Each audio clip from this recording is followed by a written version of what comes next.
I built a monster farm. And 20 minutes later my wolves were eating a staircase, while Vahren carried the door he had been ordered to guard. Floor 21 had started beautifully. The horns above us kept sounding, hundreds of them. The stairs beyond the binding chamber shook under marching feet. Dust dropped from the arch. My 6 gray wolves raised their heads. The stone-backed workers beside them stopped staring at their own hands and turned toward the noise. Greed laughed inside my skull. Breakfast is coming downstairs. Selene released my hand and drew her sword. Ophira? Ophira pressed her palm against the black floor. Her eyes narrowed. Many small bodies, 4 heavy ones, they are moving in rows. Nask crouched beside the open stairway. Front row carries hooks. Isbeth looked toward the refugees behind us. They had survived floor 17, the false meadow, and the bone treasurer. They had earned 1 quiet hour. The tower disagreed. Can the chamber send them to the base? She asked. I felt the new territory link below my feet. It ran from the throne to the old foundations outside the tower.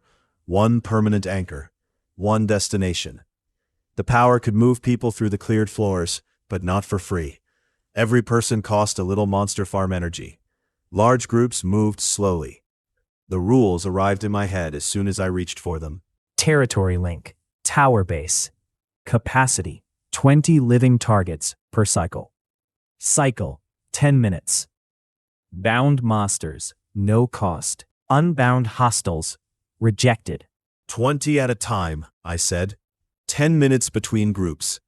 Isbeth counted the civilians once. 63. Start now. She did not ask who went first. Children, wounded, then everyone else. She had already made the list while I was fighting the treasurer. That was why I trusted her with people. The first circle of light opened beside the throne. 20 refugees stepped inside. The floor flashed. They vanished. Far below, I felt them arrive on the empty ground outside the tower. One of my stoneworkers appeared with them. It pointed toward the old foundations, picked up a fallen beam, and carried it away. The farm had been alive for less than half an hour. It was already assigning construction jobs. Efficient. Slightly terrifying. The marching reached the top of the stairs. The first creature came through on 6 legs. It had a narrow dog's body, a round shield tied across its back, and 2 iron hooks instead of front paws. Then 30 more followed. Hookhounds, Selene said. They drag people out of formations. The heavy shapes arrived behind them. 4 horned brutes squeezed through the arch. Each one carried a section of staircase as a club. One of them had ripped the steps out on the way down. That was commitment. Formation, Selene shouted. Our soldiers formed 2 ranks around the throne. Vahren stepped into the center. He still had blood on his armor from floor 20. He looked like someone had locked a nuclear bomb inside a church night, and then lost the key. My lord, he said, shall I preserve the entrance? There was no door left. The bone treasurer had broken it. Vahren looked at the empty arch. Then he reached down, lifted the fallen black slab from the floor, and held it upright with one hand. I have it, my lord. Nobody corrected him. The hookhounds charged. I ordered the wolves forward. The command did not leave my mouth. It moved through the territory link inside my chest. 6 gray shapes launched past the shield line. The first wolf struck a hound sideways. The second caught its hook arm. The third went straight under its legs. Bound monsters did not fight like trained soldiers. They fought like a tavern brawl had grown feral. The hookhounds tried to drag them away. The wolves dragged back. One hound crossed the chamber on its stomach and hit Vahren's stolen door. The slab cracked. Vahren looked down at it. My lord, the door has suffered. You were holding it. I continue to do so. The first brute raised its staircase club. Falsight painted a bright line across its right knee. Vahren, knee. He lowered the door, charged, and hit the joint with the slab. The brute's leg folded. The staircase flew out of its hands and crushed 3 hookhounds. Greed spoke as the first one died. Chain pull. Cheap. Loud. The temporary skill entered my arms, Invisible weight connected me to the nearest loose chain on the chamber floor. I pulled. The chain snapped upward and wrapped around the second brute's ankle. I pulled again. The brute fell backward. Its horns punched 2 holes into the floor. That seemed inconvenient for the floor. Selene's front rank moved as one. Spears entered the fallen brute's ribs. Nask appeared behind the third and cut both tendons before it turned. Ophira called every shift in the hound formation half a breath before it happened. I watched all of them. A week ago, every fight had been me, one cheap sword, and whatever skill breathed through at my face. Now I had soldiers, specialists, a monster farm, 6 wolves, 4 giant enemies, and Vahren carrying a broken door through combat like it was a holy banner. Cool. Cool, cool, cool. The 4th brute charged the throne. It was bigger than the others. A chain collar circled its neck. The loose end ran back into the stairwell. Something above was holding it. Not the boss, Ophira said. I know. The chain went tight. The brute stopped 1 step from me. Then it was pulled backward so fast that its heels carved trenches through the stone. The wolves chased it up the stairs. I felt the farm command stretch with them. A limit pressed against my thoughts. 30 steps. 40. At 50, the link began to thin. I stopped the wolf. The largest one looked back at me with blood across its muzzle. Return. All 6 obeyed. That mattered. The farm troops could fight on their own, but only inside linked territory. Floor 20 was permanent. Floor 21 was not. Not yet. We killed the last hounds. The surviving heavy brutes tried to flee. Vahren threw the door at one. The slab crossed the chamber and knocked it face first into the stairs. He walked over and picked the door up again. Selene stared at him. You were told to hold it. I did not release it for long. She looked at me. Your night. My door. The second refugee group vanished through the base link. We climbed. Floor 21 was a steep canyon filled with iron bridges. The chain collar led across 3 bridges and into a watchtower built into the rock. Hookhounds ran along the walls. More horned brutes waited behind barricades. The floor had sent an army down before we arrived. Greed sounded pleased. Proactive food. The boss stood at the top of the watchtower. It was a thin creature wrapped in chains. 6 long arms controlled hooks, collars, and bridge ropes. Every motion pulled another monster into place. The chainkeeper, Isbeth said. Old expedition records mention it. I read everything before the fortress fell. Nask looked up at the moving bridges. 3 control lines. Ophira pointed at the canyon walls. 4. One is hidden behind the tower. Fault Sight found the weak anchors. I made the plan. Selene split the soldiers into 2 shield teams. Nask took the western wall. Ophira guided me and Vahren across the lower bridges. Isbeth stayed by the floor 20 relay with the remaining refugees. The wolves went first because they could return to the farm if their bodies failed. I did not enjoy learning that rule. Bound monsters were rebuilt over time. They still felt pain. They still feared fire. They still leaned into my hand when I touched their heads. Temporary did not mean disposable. I told them to stay low. The chainkeeper saw us halfway across. All 6 arms moved. The bridge rolled sideways. Ophira had warned me. We clipped ropes to the lower rail before stepping onto it. When the bridge turned, we swung beneath instead of falling. Vahren hung from one arm. The broken door was tied across his back. A hookhound climbed down toward him. He punched it once.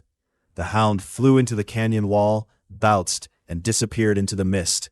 Persistent terrain, he said. Nobody asked him. Nask cut the first control line. Selene's team crossed the stable eastern bridge. The chainkeeper pulled the hidden 4th line. The whole watchtower leaned forward. That was not on Ophira's map. It can move the tower, she said. I can see that. The building came down the canyon on chain legs. A house was running at us. The windows opened. Hookhounds jumped out. I used chain pull on the rope above me and launched onto the turning bridge. Mudgrip caught the iron. Fault Sight lit the anchor at the far wall. Vahren, Break the red bolt. He looked where I pointed. I do not see red. Trust me. My lord, I trusted you before the sentence ended. He threw the door. The black slab hit the anchor bolt. Iron snapped. The upper bridge dropped across the canyon and struck the walking tower in the chest. The tower stopped. For 1 second. Then it climbed over the bridge. The thing had more legs than patience. Selene reached the base first. Her soldiers locked shields against the hounds pouring from the lower windows. Nask appeared on the roof and cut the second line. Ophira shouted the movement of every chain. I climbed the fallen bridge like a ramp. The chainkeeper swung 3 hooks at me. I ducked one, blocked one. The third caught my coat and pulled me off my feet. My coat tore from shoulder to waist, shredded. Nask saw it from the roof. Better, she called. Selene stabbed a hound without looking away from the fight. Focus. I am. I cut the hook line and kept climbing. The chainkeeper pulled the tower's final control. Every wall folded inward. The building tried to crush everyone inside it.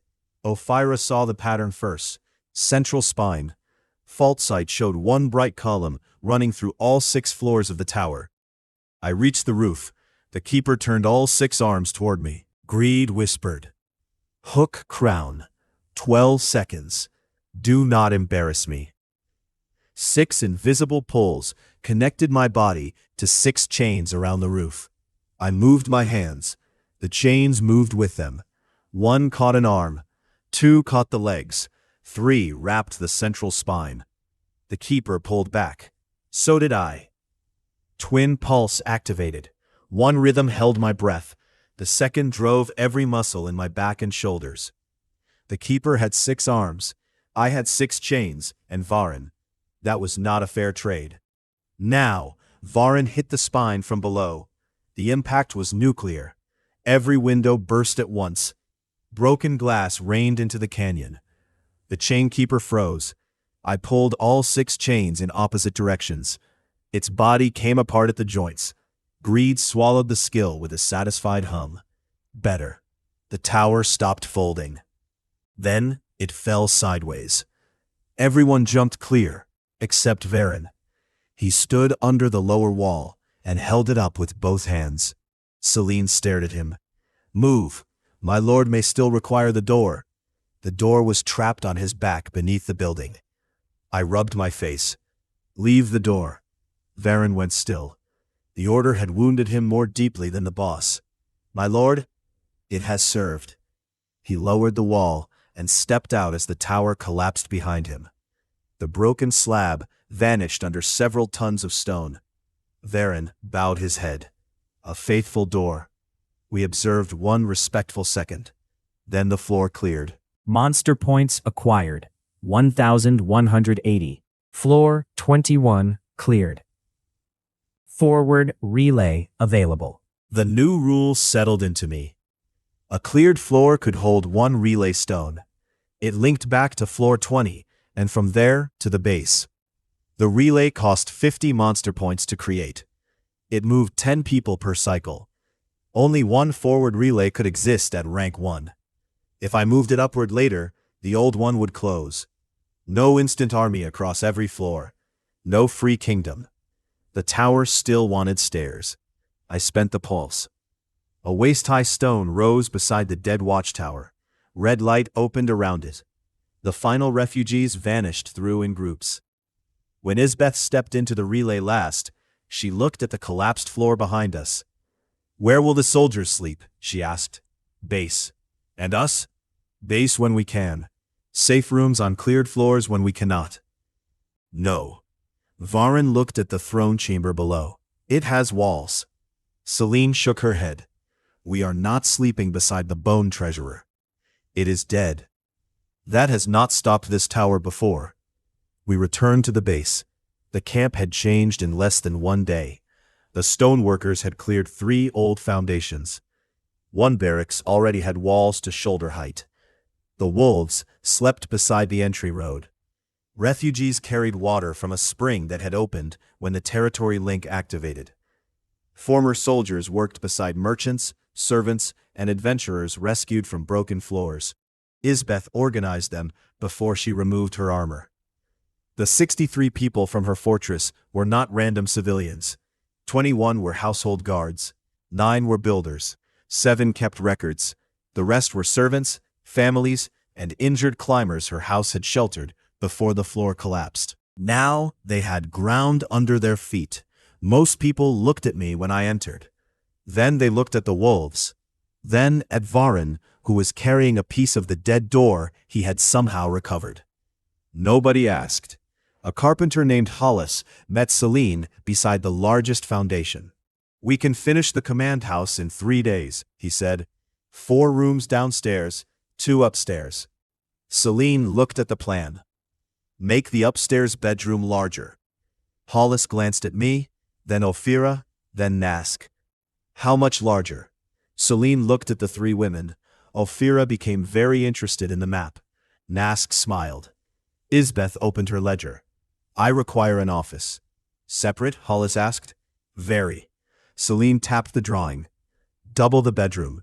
Hollis swallowed. Vahren placed the broken door fragment beside him. "Use stronger hinges." Then, at me.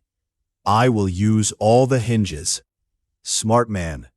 The command house did not exist yet, so Selene and I slept in a canvas room behind the new barracks.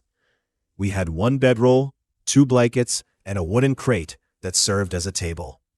Nothing broke. The watch still asked whether the night had been structurally safe. Selene told them yes. Vahren wrote it down. Apparently, we now had records. The next morning, I walked the base with Isbeth. She had already divided the ground into 4 districts. Barracks near the tower, workshops by the stream, homes on the southern slope, storehouses behind a stone wall that did not exist yet.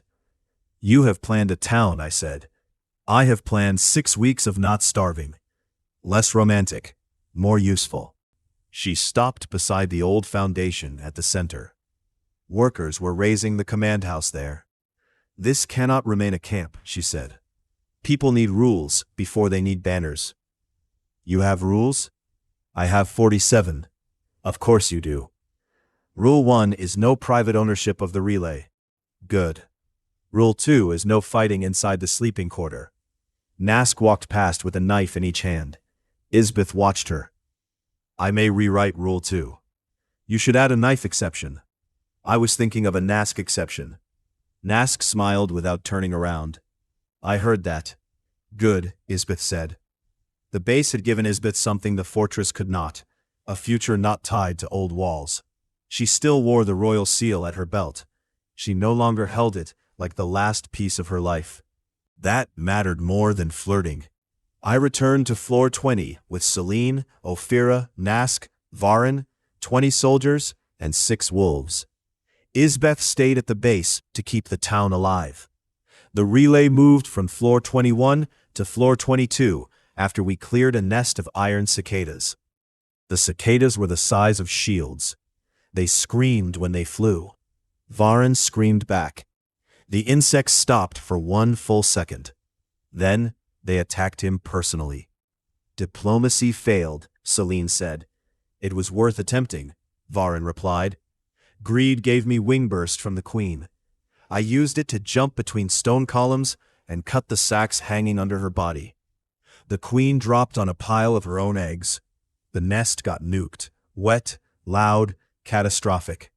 Nask wiped something green from my cheek. Ophira held out a cloth. "Use this." Nask looked at the cloth, then at her finger. My way worked. Selene walked between them and handed me a water skin. "Drink." Different women, different methods, same target. Apparently, that target was my face. Floor 23 smelled of sulfur and wet stone.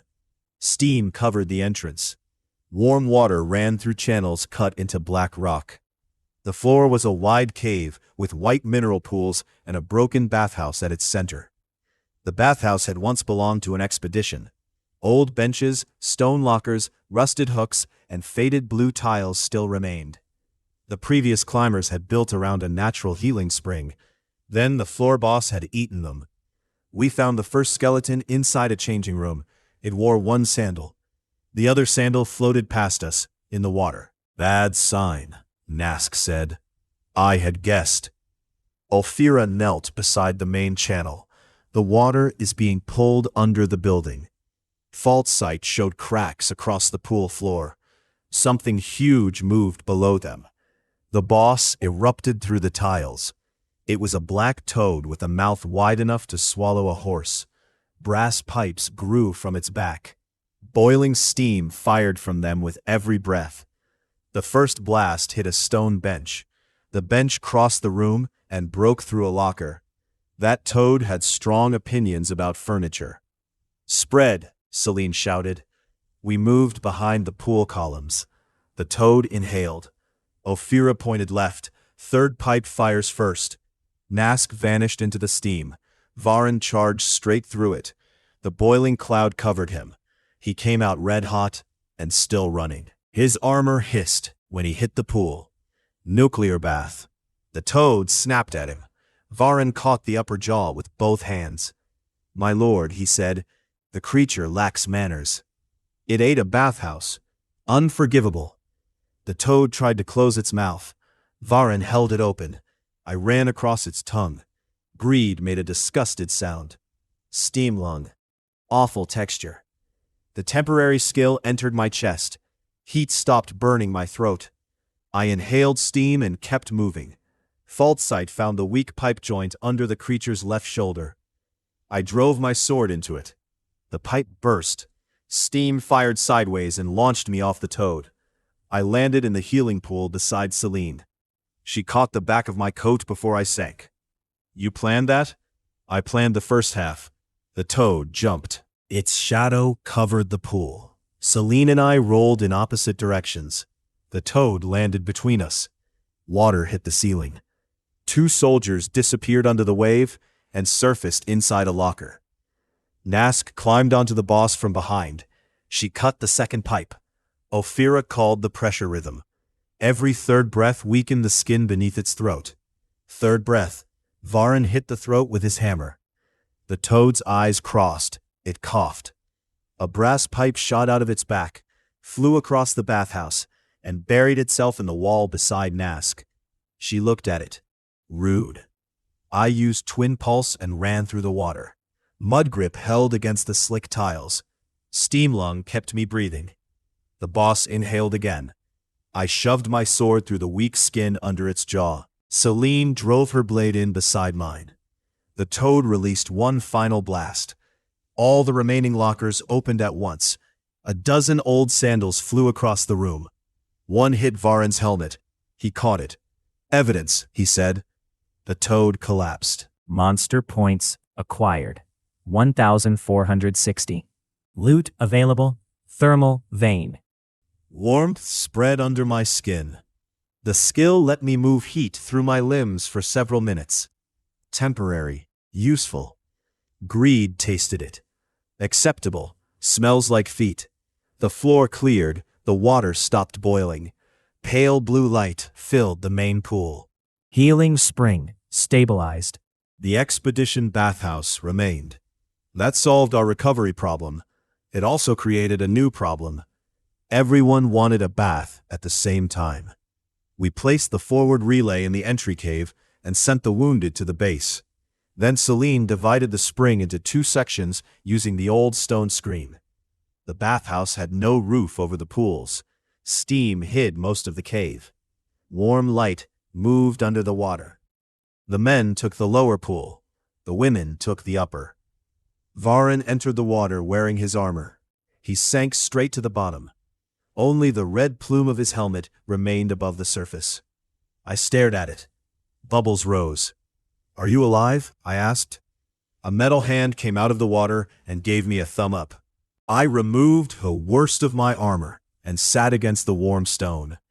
Cuts closed slowly. The ache in my ribs eased. Soldiers stopped speaking one by one as the spring pulled the exhaustion from them. On the other side of the screen, Nask laughed. It was the first time I had heard her laugh without someone nearly dying. "What happened?" I called. "Nothing," Ophira answered too quickly. Selene said, Nask tried to sit on a floating tile. It looked stable. It moved. So did I. A splash hit the screen. Isbeth had returned from the base for the spring. I heard her voice above the water. "This is why written rules exist," Nask replied. "Write one about tiles." "I will." I learned the rest of their conversation later, because Ophira told me, while pretending she was only correcting my map. Selene had asked them a question I had been too busy to ask properly. What did each of them actually want from me? Nask said she wanted my trust, my attention, and a clear warning before I wore another torn coat. She also wanted my bed eventually. She said that part first. Ophira said she did not want to become a reward for being useful. She wanted to be chosen on days when there was no floor to map. Isbeth said she wanted her name beside mine on the charter, not her body in my room. She had lost one house to duty. She would not build another by pretending to desire a life she did not want. Selene accepted all three answers. Then she gave them her own. She did not share me because she valued herself less. She shared a life because no one person could be everything, and because she trusted women who stood beside us when the tower tried to shred us. Her boundaries were simple. No lies, no secret promises, no using rank or rescue as pressure, no treating a person like stolen loot. Nask apparently asked whether knives counted as pressure. Selene told her only when held against skin. Nask called that flexible leadership. I sat with that knowledge for a long time. Selene had not given permission like I was land she owned. She had chosen the kind of household she was willing to build. So had the others. That made the whole thing feel less like a fantasy dropped on my head, and more like a responsibility. A very attractive responsibility, with weapons. After the bath, Ophira found me in the old map room. Her hair was still damp. She wore a clean gray shirt and dark trousers. No armor. No tools except charcoal between her fingers. She spread a map of floors 21 through 23 across the table. "You drew the Western Channel wrong," she said. "I drew what I saw." "You saw it wrong. Romantic." She corrected the line. I watched her hand move. Not her body, her hand. She never hesitated while mapping. The rest of the world could be collapsing. Give Ophira one wall and one piece of charcoal, and she became calm enough to insult geography. "What did you tell Selene?" I asked. Her hand stopped. "So you know." "You told me." "Later. This is later." She looked up. Steam still clung to loose strands of her hair. Her face was quieter, without the hard focus she wore on dangerous floors. "I meant what I said," she told me. "I do not want to be wanted only because I make the tower easier. I wanted you before I understood how useful you were." That is a terrible answer. I noticed your eyes first. Worse, then you called the floor shape before anyone entered. You stayed when you could have sold us a map and left. You correct me even when Vahren is standing behind me, looking ready to execute bad grammar. Varen's voice came through the open doorway. "My lord's grammar is flawless." Ophira closed her eyes. I continued. "I trust the way you see things. I like the way you become brave before you remember to be afraid. I like you when there is no map." Her fingers tightened around the charcoal. A black line snapped across it. The charcoal broke in two. She looked at the pieces, then at me. "That was expensive," she said. "I will build you a charcoal farm." "That is not a thing." "It will be." Her mouth moved at one corner. She did not kiss me. She reached across the table and placed the unbroken half of the charcoal in my hand. "Draw the Western Channel again." I did. She stood close enough for her shoulder to touch mine. It stayed there. The next morning, we moved the relay to floor 24. The floor opened under a black storm. Rain fell sideways. Mud covered a wide battlefield, filled with broken spears. Lightning struck the ground every few breaths. At the far end stood a man in dark armor. Blue light moved under his skin. He held no weapon. He did not need one. Lightning struck his raised hand and stayed there. Vashka looked at us from across the field. Then he closed his fist. The whole floor turned white. The lightning hit before anyone moved. Vahren raised his shield. The bolt struck the center and split across his armor. Blue fire ran over every plate. The impact threw him backward through 2 mud banks. He landed on his feet. Smoke came from his helmet. "My lord," he said, "the weather appears hostile." Vashka lifted his other hand. A second bolt formed. "Very hostile," I agreed. The lightning hit where our formation had stood. Mud exploded to roof height.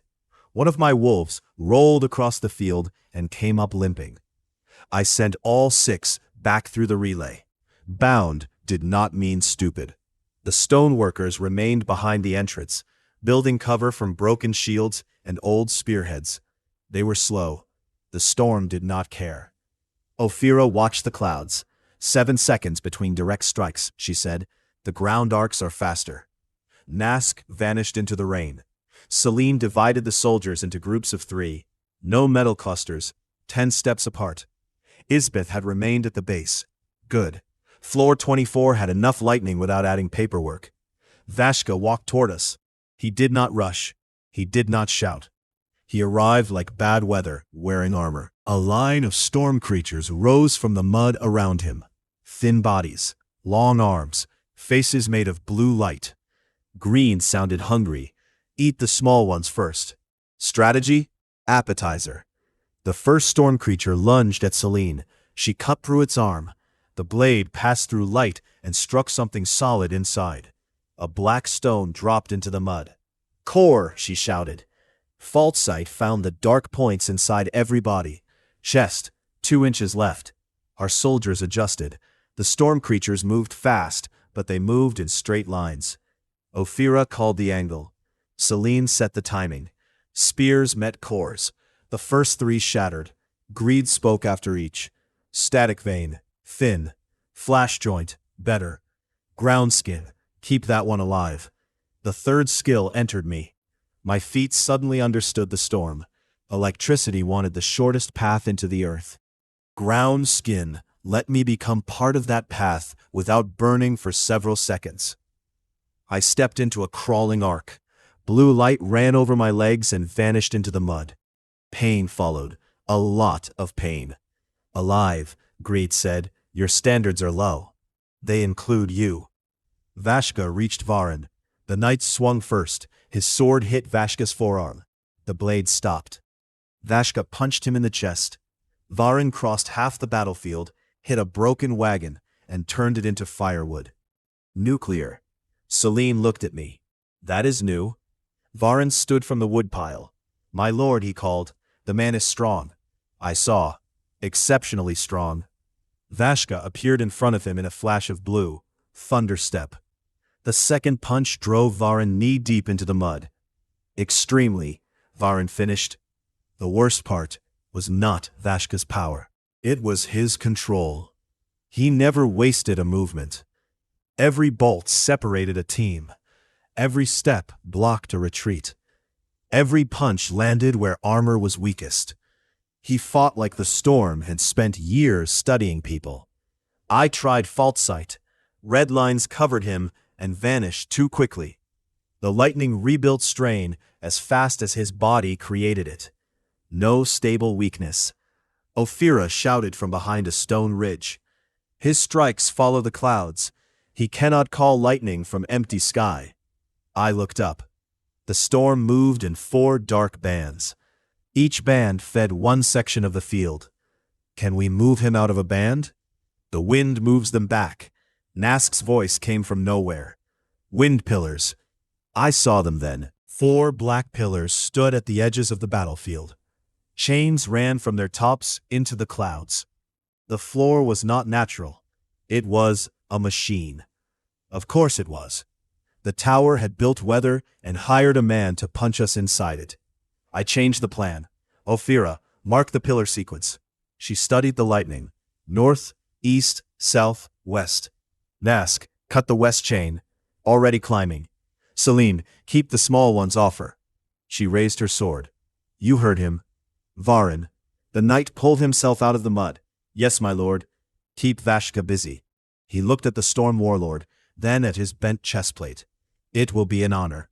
Vahren went feral. He charged with no shield and half a sword. Vashka met him. Their first impact knocked every loose spear flat. Vahren attacked high. Vashka blocked. Vahren headbutted him. The helmet plume flew off. The plume landed in a puddle and remained there like it had retired. Nask cut the west chain. One cloud band tore loose. Wind shoved it into the canyon wall. The western quarter of the field went dark. Vashka turned his head. That was the first mistake he made. Vahren punched him in the jaw. Vashka slid 10 steps. He touched the blood at his mouth. Then he looked pleased. Bad sign. He opened both hands. Every remaining cloud band dropped at once. Lightning covered the field. Ground skin saved my legs. It did nothing for the rest of me. The bolt lifted me off the ground. For 1 second every bone became white fire. Then I landed face first in mud. My sword was gone. My left hand would not close. Smoke rose from my coat. Still pretty, Nask called from the pillar. Excellent timing. I have priorities. Selene reached me first. She blocked a storm creature, cut its core, and dragged me behind the ridge. Can you move? Yes. Truth. Badly. She put my arm over her shoulder. The ridge exploded. Vashka came through it. He did not walk around cover. He removed cover. Selene shoved me aside and met him. Her sword struck his throat. Lightning caught the blade. The metal burst near the guard. Vashka backhanded her. I caught her before she hit the ground. Something inside me went cold. Not fear, decision. I activated Twin Pulse. One rhythm forced my damaged legs to move.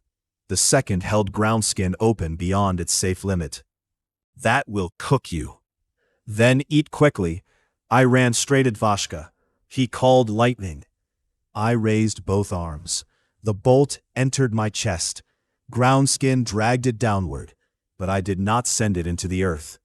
Chain pull caught the broken length hanging from the northern pillar. I pulled the chain around my body. The lightning followed the metal. Then I threw the chain around Vashka's arm. The storm hit him through his own power. For the first time, he staggered. Ophira shouted, "North chain, 3 seconds." Nask had reached it. The chain snapped. A second cloud band tore free. Vashka lost half the sky. Selene stood behind me, one hand against her ribs. Again, she said. Vahren attacked from the right. Vashka blocked the broken sword. Selene cut behind his knee. I pulled the lightning chain tight across his throat. He used thunderstep. The chain came with him. So did I. We crossed the battlefield in a flash and hit the eastern pillar. Stone cracked behind my spine. Vashka grabbed my throat. His eyes were not human. Storm clouds turned inside them. He raised me with one hand. Fault sight flickered across his chest. Not a weakness, a pattern. Every time he used thunderstep, the lightning in his heart paused for one beat. One beat was enough. I looked past him. Ophira stood in the rain with one hand raised. She had seen it too. Her fingers closed. Now. I drove my broken sword into Vashka's chest as he stepped. Thunderstep activated. The blade entered. We reappeared 20 steps away. Vashka released me. He looked down at the sword, then at my face. The storm above us went silent. Vahren raised his weapon. "Wait," I said. Vashka dropped to one knee. Rain ran over his armor. The remaining storm creatures collapsed into black stones. Monster points acquired. 3,900. Floor, 25, cleared. Greed went quiet for a moment. Then she said, "That one was almost worth the chewing." Vashka pulled the blade from his chest. The wound closed in blue light. He held the broken weapon out to me. "My lord," he said. 2 words. Then he studied my face. Strong. Pretty. 4 words total. Nask appeared beside me. I said it first. Vashka looked at her. Still true. Selene laughed once, despite the blood at her mouth. Even Ophira covered a smile. Vahren knelt beside Vashka. "Your judgment is excellent." I had acquired a storm warlord and a second man willing to discuss my face during military operations. Great. The floor reward came from Vashka himself. He touched 2 fingers to my wrist. A mark of blue light formed beneath my skin. Storm pact established. Vashka, bound commander. Limited weather control within linked territory. Command range, 1 active relay. Cost, high. He was not a farm summon. He was alive, independent, bound by his own surrender and the Tower's law. That distinction mattered. I asked him why he knelt. He looked at the broken pillars. Selene, Ophira, Nask, Vahren, and me. Strong together, better lord. 4 words. He had exceeded the daily limit. The storm cleared. We moved the relay to floor 25 and returned to the healing spring before going home. Selene sat beside me while the water closed the burn across my chest. She had 2 cracked ribs. I had 1 shoulder that moved only when threatened. She touched my jaw. You caught me. You would have caught yourself. That was not the point. I leaned into her hand. I know. She kissed me. Slow, familiar. Not a reward for surviving. A reminder of what survival was for. Then she rested her forehead against mine. Ophira is waiting outside, she said. I looked toward the stone doorway. You plan this? I am not planning your conversations. You plan everything. Most things. She stood and handed me a dry shirt. Do not be stupid. That removes many options. Choose from the remaining ones. Ophira waited in the old map room. She had drawn the storm bands from memory. 4 circles, 4 pillar lines, 1 mark where Vashka's heart had paused. You trusted my signal, she said. Yes. You could not hear me. I saw your hand. You were being strangled. I was still paying attention. Her eyes dropped to the burn across my collarbone. I thought I had sent you too early. You sent me exactly when I needed it. I was afraid. I know. How? You become very still when you are afraid. Then you do the brave thing anyway. She stepped closer. Not suddenly. Not like a trap springing. 1 step, then another. Her hand touched the clean shirt over my chest. She felt my heartbeat under it. I do not want to be useful right now, she said. You are not. That sounded terrible. You are Ophira right now. Nothing else. Her laugh was quiet. Then she kissed me. Not my cheek this time. The kiss was warm and careful. It lasted long enough to become a choice from both of us. When she moved back, her face was calm. Her fingers were not. Not wife yet, she said. I remember. Good. When I know you want me after the tower stops trying to kill us for 5 minutes. That may never happen. Then you will have to prove it during construction. Fair. We did not share a room that night. We returned to the base. Ophira slept in the women's barracks with Nask and Isbeth. Selene slept beside me in the unfinished command house because the roof had finally gone up. The new bed frame had arrived. It was enormous. Hollis had built it wide enough for 4 adults and strong enough to hold Vahren in armor. Selene looked at it. I said double. Hollis stood in the doorway gripping his hat. I added a safety margin. Vahren pressed 1 hand against the frame. Wise. The bed creaked. Hollis turned pale. Vahren removed his hand. It requires reinforcement. The carpenter sat down on the floor. Floor 26 tried giant moths. Floor 27 tried a forest that moved every time nobody looked at it. We solved the moths with fire. We solved the forest by making Vashka stare at it. He did not blink for 3 hours. The trees stopped moving out of discomfort. By then, the farm produced food, timber, stone, and low-tier monster cores. The base walls reached chest height. 2 barracks had roofs. Isbeth opened a ration office. Nask stole the sign and hung it over our bedroom. Selene moved it back. Nask stole it again. The 3rd time, Vashka nailed it to the barracks with 1 finger. 4 words. Sign stays, wife angry. Selene looked at him. He looked at the ground. Good instincts. Floor 28 was already burning when we entered. Red towers leaned over streets filled with ash. Flames ran through cracks in the stone, but did not consume it. Iron cages lined the road. Men and women inside them wore old adventurer marks, labor chains, and the colors of 6 different guilds. Not refugees from one fallen house this time.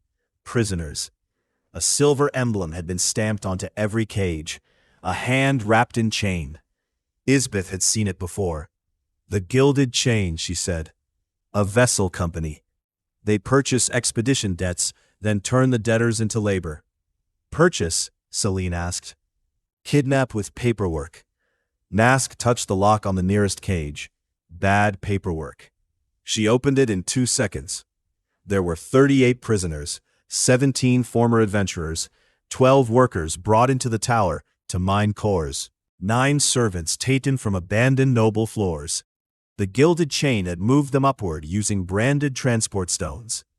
The transport stones only answered to company officers. Our relay did not care about contracts. It cared about capacity. 10 people every 10 minutes. 40 minutes to clear the cages once the floor was safe. The floor was not safe. Armored fire beasts came through the alleys. Their bodies were iron cages filled with burning bones. Each step left melted stone. Greed tasted the first one after Selene broke its legs. Cinderhide. Crunchy. Heat covered my skin. I could crossfire for 8 seconds. I used all 8. The largest tower stood at the center of the ruin. Chains ran from every street into its lower furnace. Something inside screamed each time the fire beasts moved. The creatures are being powered from the tower. Nask looked at the cages. So are the locks. Selene gave orders. Vahren and Vashka hold the street. Nask frees the prisoners. Ophira guides the evacuation. We take the tower. A fire beast charged Vahren. He caught it by the cage bars. The flames rolled over his armor. He lifted the whole creature and threw it into another one. Both cages burst. Burning bones filled the street. Vashka raised one hand. Rain fell inside the ruin. The first drop hit a fire beast and turned to steam. The second did the same. Then the whole street disappeared inside a white cloud. Wet fire, Vashka said. 2 words. The steam exploded outward. Vahren crossed the street inside it and hit something hard enough to send a burning ribcage through a window. Very wet, he replied. The tower entrance had no door. It had a wall of fire. I used Cinderhide and stepped through. Ophira followed inside the safe space behind me. Selene came next. The skill failed before Vahren reached us. He walked through anyway. His cape caught fire. Nask appeared behind him and cut it off. Vahren looked over his shoulder. My cape. It was burning. It remained loyal. The burning cloth dropped to the floor. Nask stamped on it twice, less loyal now. The furnace chamber filled the entire tower. At its center hung a woman in black chains. She was clearly an adult. Tall, muscular. Red hair floated around her face without wind. Fire moved through cracks along her arms. Each chain carried that fire into the machines around the room. Her eyes opened when we entered. Gold. Furious. You are not chain officers, she said. No. Good. Every furnace door opened. Fire poured into the chamber. Ophira pointed toward 3 anchor wheels. The chains tighten when the heat rises. Faltsight found the weak teeth in each wheel. Selene, left. Vahren, right. I take the center. The fire reached our boots. Greed whispered, 8 seconds. Already used them. I know. The heat hit.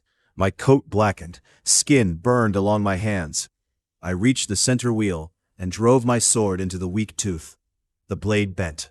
Not ideal. Vahren hit his wheel with both fists. The wheel left the wall and crossed the room. It crushed a furnace door. That one had probably needed a permit. Selene jammed a broken spear into the left mechanism. Ophira called the pressure cycle. We broke all 3 anchors. The chains around the woman went slack. She dropped. Before she hit the floor, fire caught her body and lowered her gently. She stood. The room became quiet. Then she looked at me from head to toe. Not like Nask, like a soldier checking whether a banner was real. You crossed the fire without a shield, she said. My shield was busy becoming 2 smaller shields on floor 25. She looked at the bent sword in my hand. then at the broken anchor wheels. Her face lit up. That was godly. She turned toward Selene. And you stabbed a furnace? Yes, that was also godly. Then she saw Vahren. He was holding the wheel he had torn from the wall. Her eyes widened. What is he? My knight. Vahren bowed. She pointed at him. I liked her immediately. Her name was Ashra. She had been a fire mage attached to an independent expedition. The Gilded Chain betrayed the group on floor 27. They killed the officers, branded the survivors, and sealed Ashra into the furnace because her magic could power the company's climbing route. She had been there for 11 months. That ended her smile. We did not joke while she named the dead. We shut down the furnace. The fire beasts collapsed. Nask freed the final cages.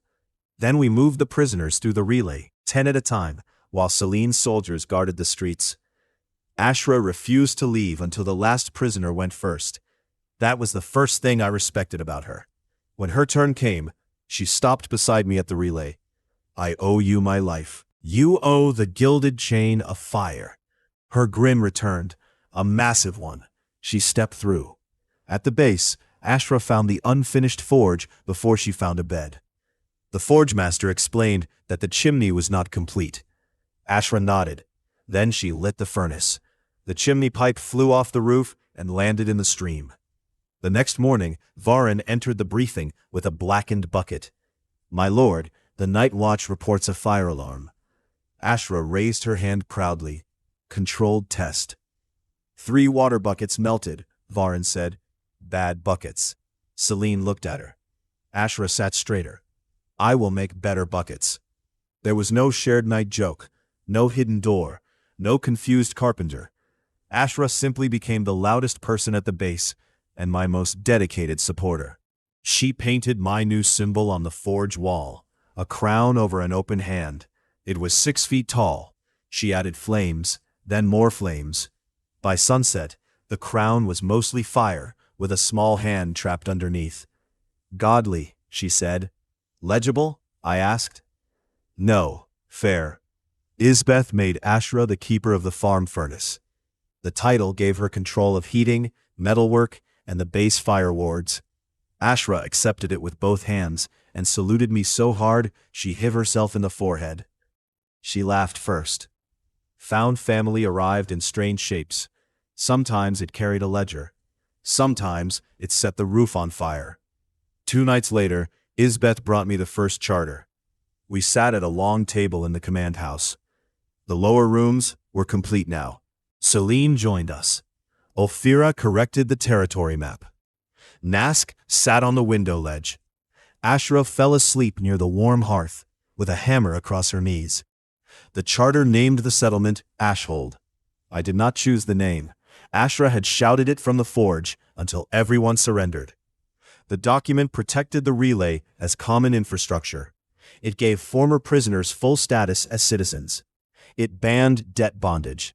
It placed military command under Selene, mapping and exploration under Ophira, intelligence under Nask, records and civil law under Isbeth, and forge defense under Ashra. Vahren received the title High Knight. He read it 3 times. Then he knelt beside the table. My lord has placed me very high. It is in the title. I shall stand taller. He did. His helmet hit a ceiling beam. Dust dropped onto the charter. Isbeth closed her eyes. High enough, she said. We signed after midnight. When the others had left, Isbeth remained beside the table. She held the royal seal above the wet wax. My house used marriage to trade land, she said. It made every promise feel like a cage. I am not asking for land. I know. She pressed the seal into the charter. I want my name beside yours here, in law, in memory. I want to build the house with you. She met my eyes. But I do not want your bed. There was no apology in her voice. Good. I want you beside me exactly as you are, I said. Her shoulders lowered. Then we understand each other. I kissed her cheek. Brief, warm, nothing more. She smiled and touched the seal. Not me. Charter husband, she said. Charter wife. If you behave. I have witnesses who will lie for me. Vahren does not lie. He will misunderstand with great loyalty. That was almost as useful. At dawn, Nask told me she had heard the entire conversation through the window. You said you left. I left the room.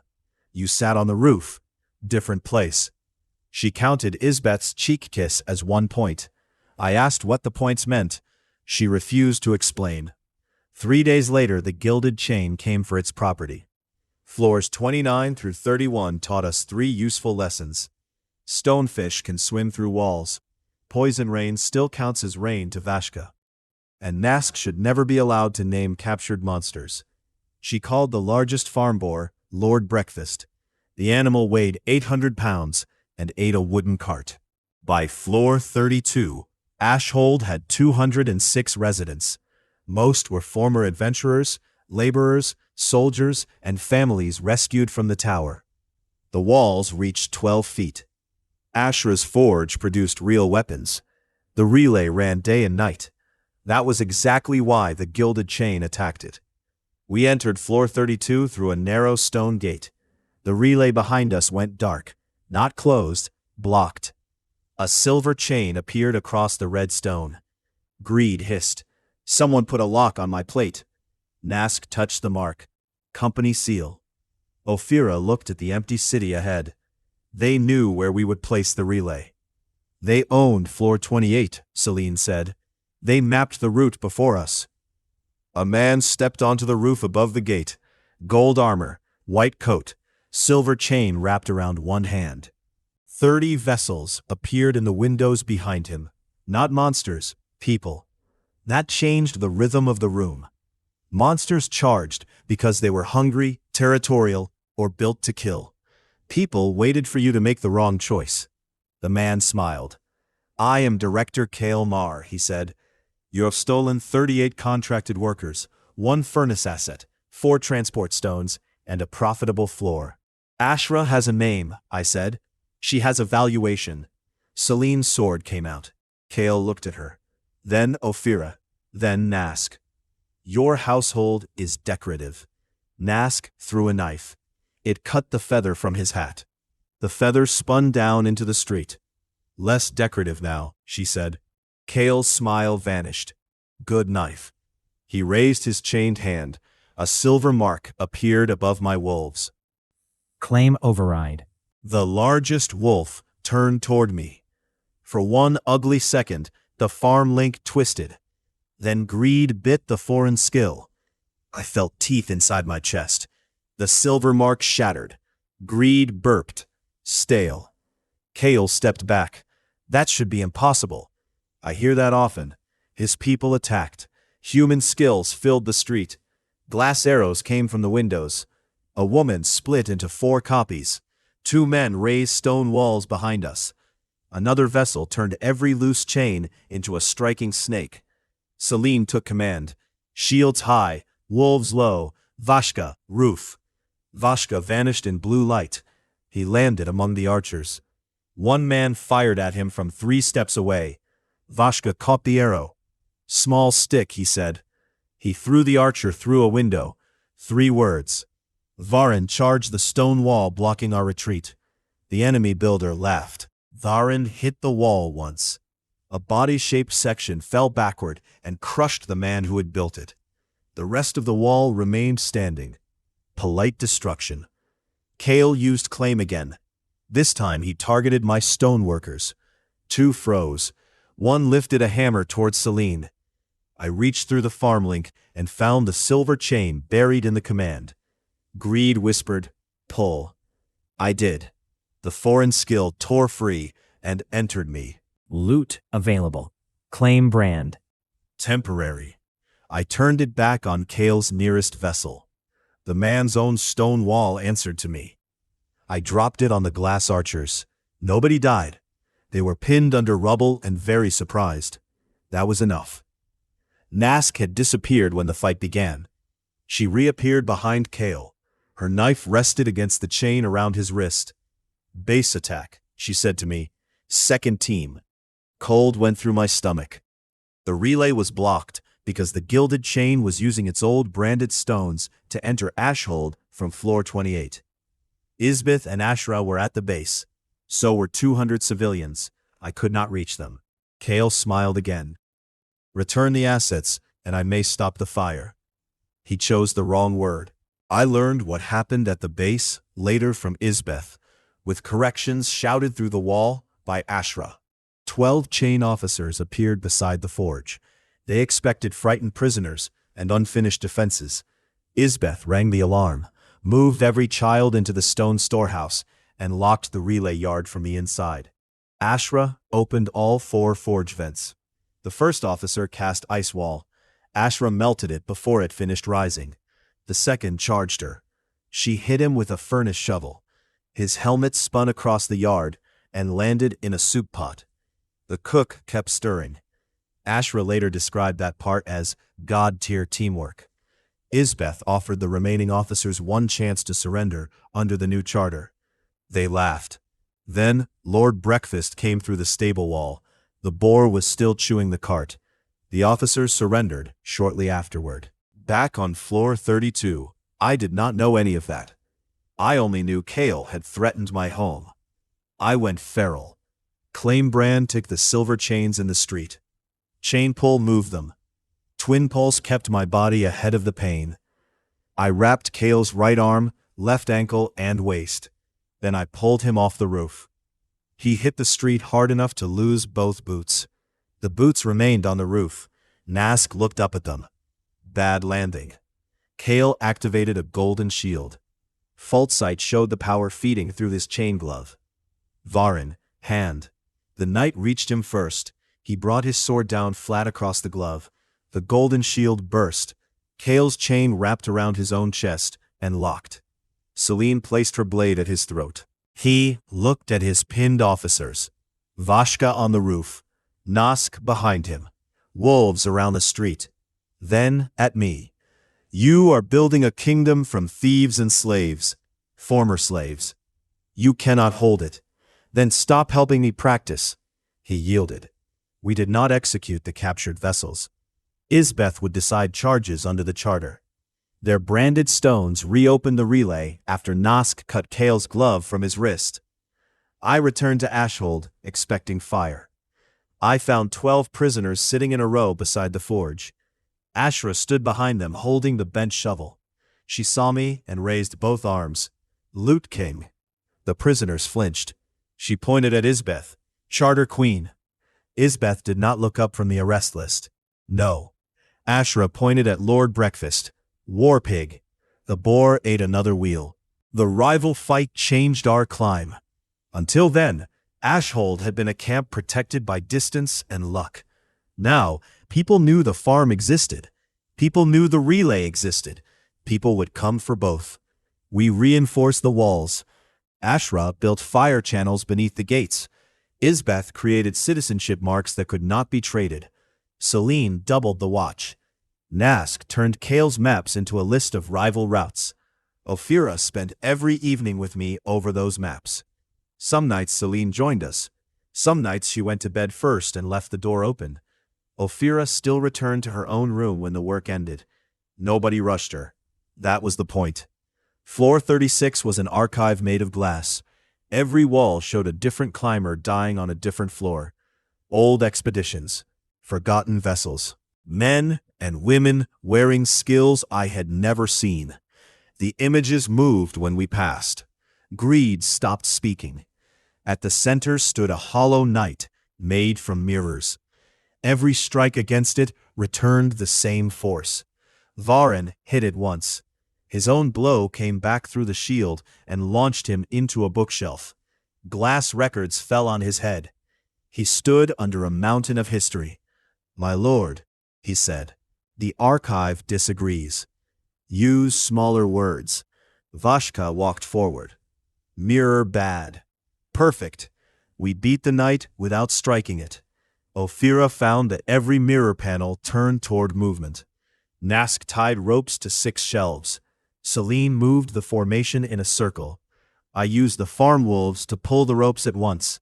The shelves fell inward. The mirror knight copied their movement and turned every panel away from its own center. Vahren pushed one finger against the exposed core. The whole night collapsed. He looked at me. Smaller force. Growth. Greed swallowed the core. Then she whispered, almost too quietly to hear. The last one who brought me this far broke the mirrors too. I went still. The last what? Silence. Greed. Nothing. You wore someone before me. Her voice returned flat and cold. Climb. That was all. The archive walls changed.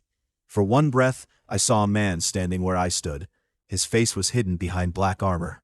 The same dark mark of loot covered his hand. Then the image cracked. We moved on.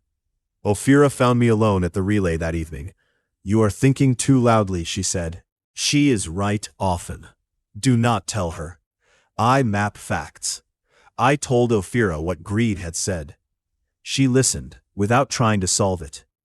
That was rare for her. It was also exactly what I needed. When I finished, she took my hand. Not because a trap waited, not because I was injured, just because she wanted to. I am still here when there is no map, she said. So am I. She leaned against my shoulder. We stayed there until the relay cycle turned twice. Then she went to her room. Floor 40 waited. The second binding chamber was not a throne room. It was a factory. Iron platforms moved above rivers of red light. Chains carried unfinished monsters through the air. At the center stood a giant in an apron of armor plates. 6 hammers hung from its back. A furnace burned inside its open chest. The War Foundry. The giant lifted one hammer. Every farm summon beside me froze. Silver brands appeared across their heads. The foundry master could steal bound monsters. Of course it could. Kale's skill had been a cheap copy of this chamber. Greed growled, "Break the cook!" The fight lasted nearly an hour. The foundry master took my wolves first. I sent them back to the farm before the brands closed. It seized 3 stoneworkers and turned their hammers against us. Selene trapped them behind shield walls without killing them. Ophira mapped the platform cycles. Nask climbed the overhead chains and cut brands from the moving monsters. Vashka pulled smoke from the furnace with storm wind. Ashra joined through the relay for the final assault. She saw the giant furnace and grinned. The foundry master fired a river of flame at her. Ashra split it around her body. The fire hit both walls. Every hanging chain glowed red. She looked at me. Still better. Very objective. Vahren attacked the first hammer. It smashed him through a metal railing. He climbed back onto the platform, carrying the railing. My lord, I have acquired a weapon. That was a fence. It has improved. He hit the hammer with it. The railing wrapped around the weapon and jammed its joint. 1 down. 5 remained. I used claim brand against the brands controlling my workers. The foundry master pulled back. Greed pulled with me. For the first time, my skill did not feel like a voice beside me. It felt like a mouth opening through my body. We bit the command apart. The workers returned to my side. They looked at the giant, then at me. Break it, I ordered. All 3 went berserk. Their hammers hit the same knee. Armor split. The foundry master dropped onto one leg. Selene saw the opening. Lower platform, move! Our soldiers crossed under the swinging hammers. Ophira called every gap. Nask cut the furnace chains. Vashka struck the open chest with lightning. The impact was nuclear. The furnace doors blew off and flattened 2 empty work tables. Ashra screamed, "Godly!" The giant backhanded Vashka into a pillar. He slid down the stone. "Still godly," he said. 3 words. Fault sight found the core behind the furnace. No direct path. 6 layers of armor. 2 moving platforms. 4 active hammers. I stopped trying to reach it alone. Selene, bring the platforms together. She understood. 7 seconds. Nask, release the upper chains. Already there. Vashka, clear the smoke. He raised one hand.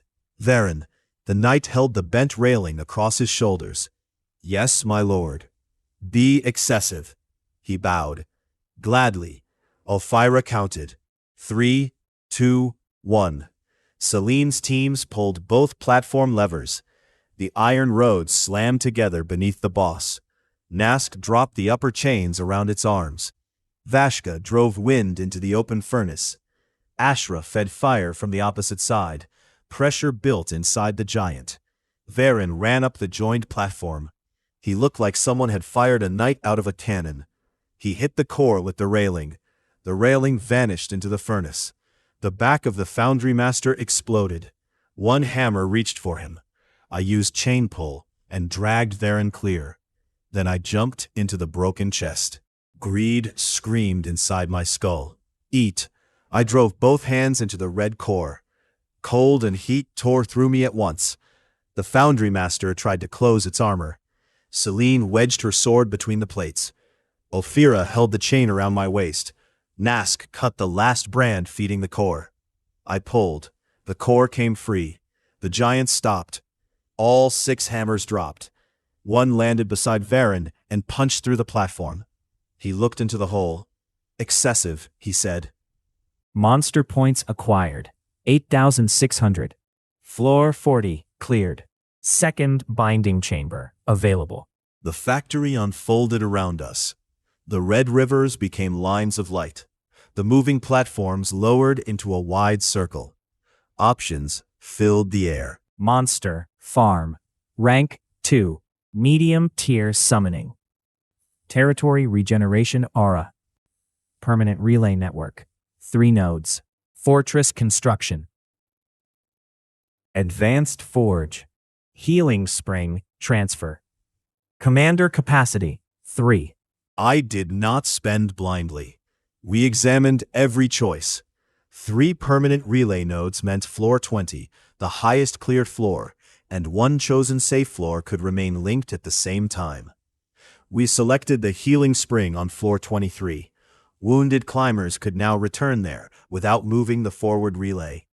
Territory regeneration would heal anyone recognized as an Ashhold citizen while inside the base walls. Slowly. Not enough to ignore wounds. Enough to save lives. Medium-tier summoning offered armored wolves, iron-backed builders, and 2 siege beasts. I chose builders first and 1 siege beast. A kingdom needed walls more often than it needed another mouth with horns. Ashra objected until the siege beast appeared. It was a 6-legged stone turtle with a flat shell wide enough to carry a house. She climbed onto it immediately. The creature walked through a workbench. The bench became firewood. Ashra raised both hands. God-tier war turtle. That name also stayed. The advanced forge linked to Ashra's furnace. She felt it activate from 40 floors below and laughed so loudly the chamber echoed. Fortress construction poured the remaining points into Ashhold. Through the territory link, I felt foundations rise. Walls thickened. Watchtowers pushed from the earth. The command house gained stone supports. The old camp roads flattened into real streets. Then the healing spring sent 1 warm channel into a bathhouse beside the command house. Hollis the carpenter stood near the construction zone. The ground opened beside him. A stone bath rose from below. He dropped his hammer and walked away. The man had reached his limit. We returned at sunset. Ashhold was no longer a camp. It was a fortress town. Stone walls surrounded rows of homes. The forge chimney stood straight for the first time. Wolves patrolled the gates. Builders carried beams. Former prisoners wore citizen marks at their wrists. Children followed the war turtle through the street, while Ashra shouted military commands from its shell. Isbeth waited at the new central square with the charter in her hands. Selene stood beside me. Nask leaned against my other shoulder for exactly 3 seconds before Ophira counted aloud. 3. Nask moved away. You are learning. Ophira looked at the command house. The upstairs windows were finished. So, I said, construction. She looked at me. I had not forgotten her condition. Neither had she. I wanted you on the first floor because you saw the battlefield, I said. I wanted you in the bathhouse because you told the truth. I wanted you after Vashka because you were afraid, and still gave me the signal. I wanted you when greed stopped speaking. I want you here now, when the walls are finished, and nothing is trying to eat us." A distant crash came from the forge. Ashra shouted, "Controlled!" I looked toward the smoke. "Nothing important is trying to eat us." Ophira laughed. Then she took my face in both hands and kissed me. Selene watched, without disappearing from the moment. When Ophira stepped back, Selene offered her hand. "Wife?" Selene asked. Ophira looked at me. This time she did not say "not yet." "Yes." Nask sighed. "A line moves." Isbeth lifted the charter. "The line is not legally recognized. Your office is no fun. My office has locks." Nask smiled. "For now." That night, Ophira moved her maps into the command house. Then her clothes. Then 6 more maps. The bedroom gained a 3rd pillow. There was no dramatic knock. No sudden closed door. No morning report about broken furniture. We had already crossed the difficult part, over weeks of danger, trust, arguments, and choices. Selene slept on one side of me. Ophira lay on the other, with her fingers around mine. We talked until the lamps burned low. Then we slept. The bed survived. Hollis cried with relief when he heard. Near midnight, Greed woke me. Her voice was quiet. "The last chosen one built a city too." I opened my eyes. What happened to him? Above Ashhold, the Tower of Ashkarel opened the gate to floor 41. Something knocked from the other side. Greed did not answer. If you want to know what was waiting above the new fortress, stay with me. We had walls, an army, a war turtle, and one carpenter who now feared beds more than monsters. Floor 41 knocked again.